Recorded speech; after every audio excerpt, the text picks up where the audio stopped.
రే సుబ్బారా, వచ్చేసిండ్రా సిటీకే. ఏమీ లేదురా, మీతోటి ఉండి ఉండి చిరాకు దొబ్బిందిరా బాబు నాకు. ఏముందలేరా, అంత ఎంజాయ్మెంట్. ఇంకా అప్పుడప్పుడు ఫోటో పంపిస్తాను, కుళ్ళిపోయి ఎడుతురికెళ్ళారా. ఉంటాను మరి, పెట్టేపోయాను.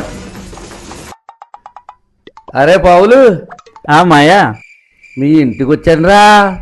నేను బయట ఉన్నాను మాయా, కొంచెం టైం పడుతుంది, మన ఇంటి దగ్గర వచ్చి చైనా.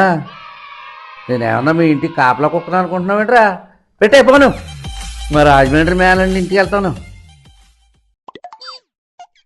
రే రాజమండ్రి, మీ ఇంటికి వచ్చానురా బాబా. మావయ్య, పొద్దున్నుంచి ఒకటే మోషన్స్, హాస్పిటల్కి వచ్చాను మావయ్య. అవునా బాబా, హాస్పిటల్లో చూపించుకో, నేను వెళ్తానే. అలాగే మావయ్య, ఉంటాను.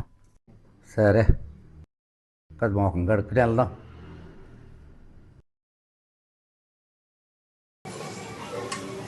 ఏంటి లోని సిగ్నల్ స్మెల్ అవుతుంది, చూద్దాం.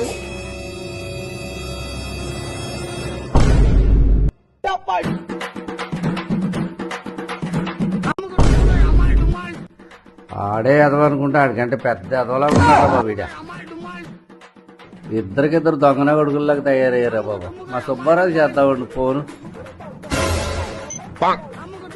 అరే phone phone phone phone phone phone phone.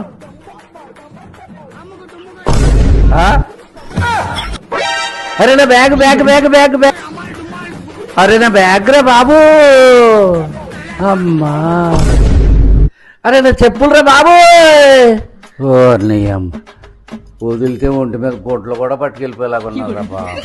ఈ సిటీ గిటీ నాకేం వద్దు కానీ రా బాబు, నా తిప్పలు నేను పడతాను. నిజంగా చెప్తున్నానండి, ప్రపంచం అంతా దొంగ నా కొడుకు. నిజంగా నాకు కంట్లో నీళ్ళు వస్తాయి.